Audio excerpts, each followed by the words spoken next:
Hey everyone, it's Alyse from Spicewalla. Welcome back to my tiny kitchen. Today we're going to be talking about holiday appetizers and sides and how to save some time and energy. We'll be making charred sweet potatoes with Harissa Honey, a green Za'atar Cheeseball, and a skillet cornbread with Pescado Verde seasoning. So all of these come together in 30 minutes or less. There's very little prep, very little cook time, and that'll give you some extra time to pour that extra glass of wine, sit down for a minute, enjoy extra time with your family and friends. So let's get started.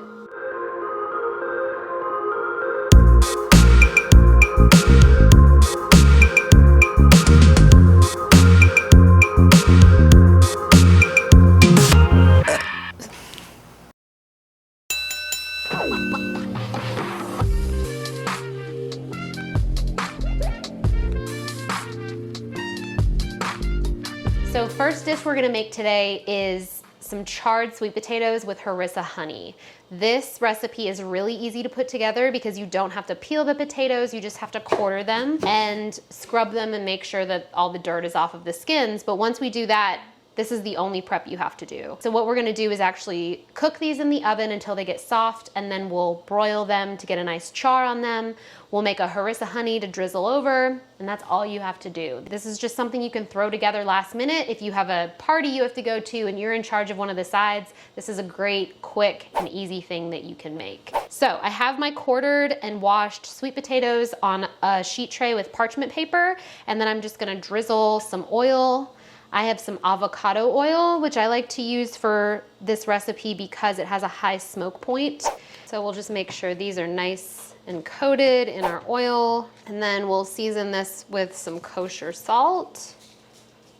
And then I'm actually going to flip these to be cut side down when we put them in the oven. Hit it with a little more salt so those skins get nice and salty and crispy. And these are gonna go in a 425-degree oven for about 20 minutes. So while the sweet potatoes are roasting, we're gonna make our Harissa Honey. And this is really like the star of the show in this dish. It's a little bit sweet, a little bit spicy and garlicky, and it features our harissa. This has ancho chili powder, garlic, paprika, caraway, coriander, cumin, salt, and a little bit of citric acid. So it's a little tangy as well. And this is going to just really pair nicely with a sweet potato and this honey. We're gonna do about a quarter cup of honey here, a little bit of crushed red pepper, a tablespoon of our harissa, and a squeeze of lime juice. You just mix all these things together. You can warm them over the stove if you want it to be a little bit thinner. You can add more lime juice, but I kind of just like to keep it like this and drizzle it over the warm sweet potatoes when they come out of the oven. You can actually make more than you need. I usually have some left over after this dish, and I kind of just keep it with my other condiments. You can drizzle it over cornbread, you can eat it on toast, you can just add it to something if you want a little bit of like a spicy, sweet flavor bomb in there. You could even put this on chicken wings. That would be something that would be really good, or roasted or baked chicken. All right, our potatoes have been in here for about 20 minutes. So we'll take them out, put our oven on high broil, and we're gonna flip these over, and they will have started to have taken on a little bit of color, but we want them to be a lot more charred than this. So we're gonna broil them cut side up for a few minutes just to get that nice dark color. Are you ready? Okay, so these have been in here for about 5 minutes. They've got some nice color on them under the broiler. Make sure you keep a close eye because they'll go from charred to burnt really fast. But this is kind of the coloring that we're looking for. Once these have cooled a little bit, you still wanna make sure they're warm when you serve them, but cool enough that you can handle them. You'll just place them on your serving tray. And then we'll take our Harissa Honey and drizzle a bunch of this on top.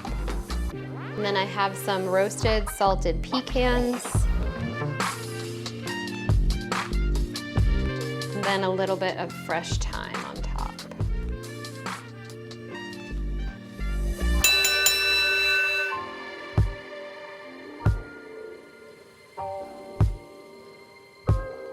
I'm gonna show you how to make a really fun appetizer. We're gonna make a traditional cheese ball. So this is something that you can buy in the stores, but it's actually really easy to make at home, and you can kind of customize it to things that you like. This is a great thing to make ahead of time. It comes together really quickly. It's something you can keep in your fridge for up to a few days, or you can freeze it for up to 2 weeks. Basically, we're just gonna put everything in the bowl, we're gonna mix it all together, and then we're gonna cover it in green za'atar and pecans. And we're actually gonna use the green za'atar in the blend as well. So our green za'atar has thyme, oregano, sumac, sesame seeds, marjoram, parsley, and dill. So this is just a really great herby Middle Eastern type blend that's gonna pair really well with our cheeses. So we'll add our cream cheese, our cheddar cheese. You can use any sharp cheese. I prefer cheddar. Some goat cheese, some chives, a teaspoon of hot sauce and soy sauce, a squeeze of fresh lemon juice. And then we'll add 2 teaspoons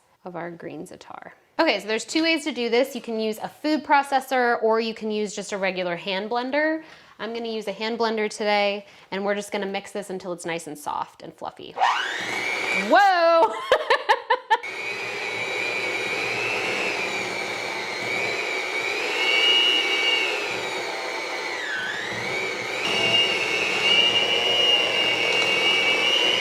Right, that was exciting. Okay, so once we have everything kind of mixed together and uniform, we'll kind of use our spatula to start to form this into a little ball. I have a little bit of avocado oil spray. I'm just getting get my hands nice and oily, and then we're gonna get in here and pick this thing up. So just kind of gently use your hands to form this into a ball.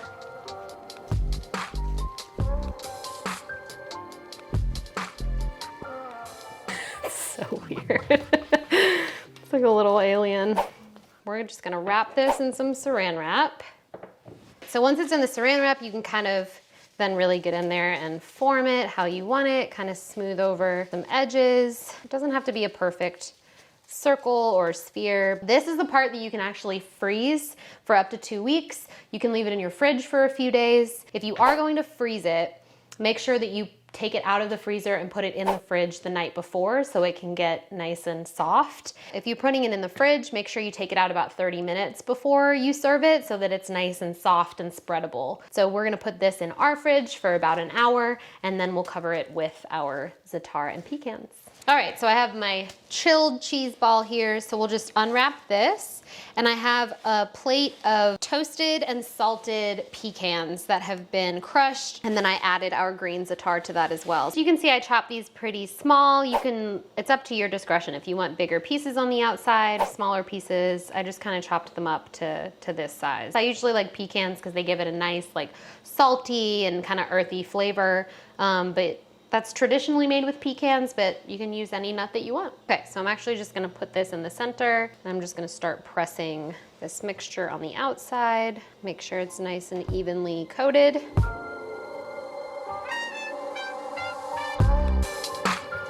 And you can pick it up and kind of roll it around in this mixture too, and make sure it sticks on there really well.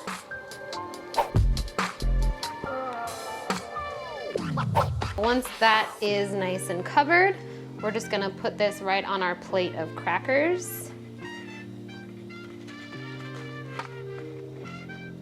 She's ready to serve.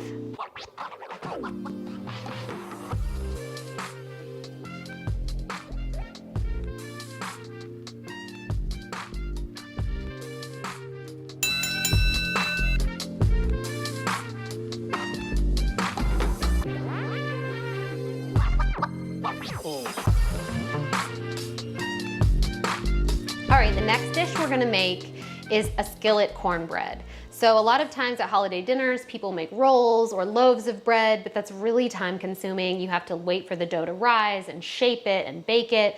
This kind of comes together really quickly. It's a great alternative for a bread at your holiday dinner, and it's really delicious. Who doesn't like cornbread? Something that's unique about this recipe that you can make ahead of time is I usually make a cornbread mix in advance, and I just keep it in my pantry. So anytime I make cornbread, I make another batch of the dry ingredients, put them in a mason jar, so that when I do decide to make cornbread, I just have to add the wet ingredients and then put it in a skillet, and we're ready to go. In my dry ingredients, I have 1 cup of all-purpose flour, 1.5 cups of cornmeal, 1 tablespoon of baking powder, 1.5 teaspoons of salt, and 1/2 teaspoon of baking soda. And then to flavor our cornbread and our butter that we'll be making to serve it with, we're gonna use our Pescado Verde blend. There's garlic, lime juice, orange juice, black pepper, oregano, cilantro, onion, serrano chili powder, parsley, and salt. This actually has some really good citrusy flavors and bright flavors, as well as garlic and a lot of herbs. So I think this is gonna go really nicely in the cornbread to give it a little bit of a different flavor,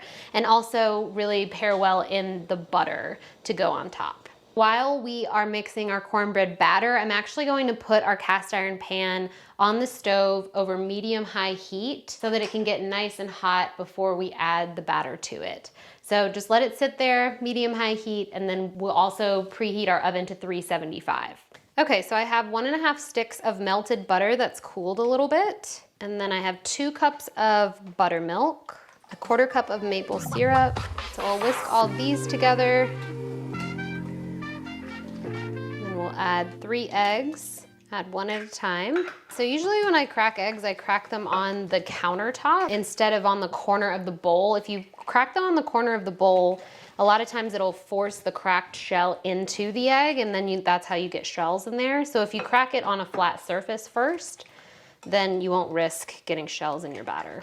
Okay, so at this point we will add our dry ingredients. And then about 1.5 teaspoons of our Pescado Verde.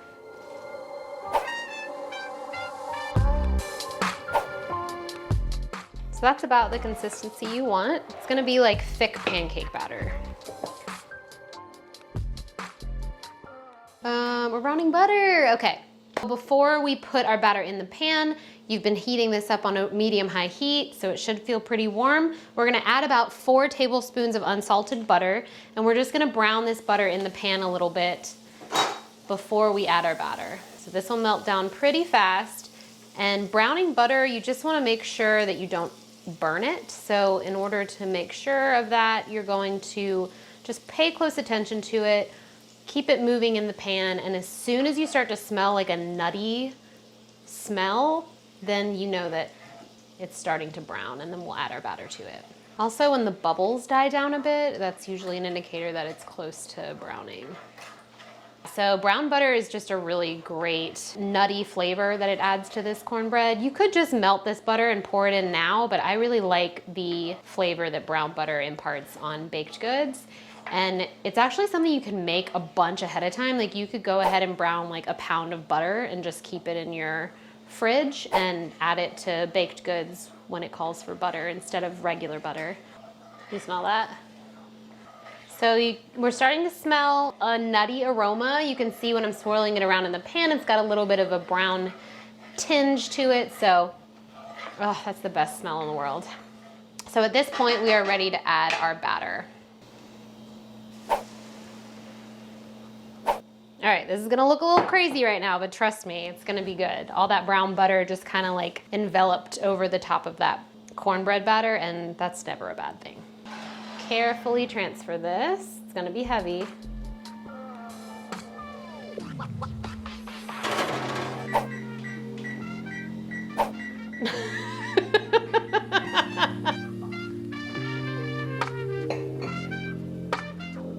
Okay, oh, that worked. All right, so I saw this TikTok trend where you fill a glass with hot water and then you put it over the stick of butter, and it actually worked to soften it. While we're waiting for our cornbread to cook, we're gonna make our Pescado Verde butter. So we have a stick of unsalted butter that's room temperature. I have 1.5 teaspoons of our Pescado Verde seasoning. And even though the seasoning is part of our taco collection and usually used for cooking with fish, I really wanted to show how versatile some of our blends can be. So this is kind of an example of looking at the ingredients of the blends that you have and thinking about how you can use them. And I think the citrus and the herbs and everything in this is really gonna make a delicious butter for our cornbread. So just mix it until it's nice and spreadable. And then you can transfer it to whatever you're gonna be serving it in.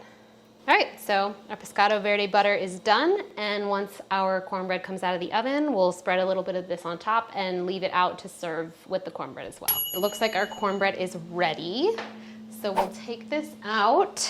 So we're looking for is that like kind of golden brown around the edges, and if you have a cake tester or a toothpick, you want to make sure it comes out clean, which this one does. So the great thing about this is you don't have to put this on another serving tray. You can just bring this right to the table once it's cooled off a little bit. You can serve this warm or you can serve it at room temperature. If you even want to make this the night before, just make sure you wrap this really tightly and just keep it out on your counter, and then you can warm it up before you serve it again. It's best when it's warm, I think, but room temperature is also great. Usually around the holidays, it's hard to get everything to the table hot. So this is one of those things that you don't really have to worry about it. You can just let it cool, bring it to the table, serve it right out of the cast iron, and you're ready to go.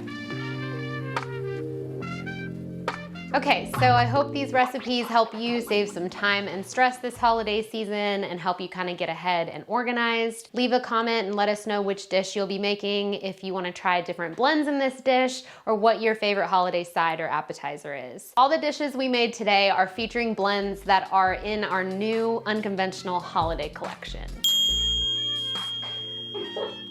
So be sure to check that out. Make sure to like and subscribe, and we'll see you next time.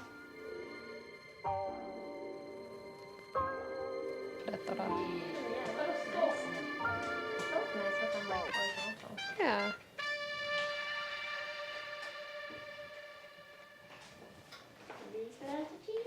Oh yeah.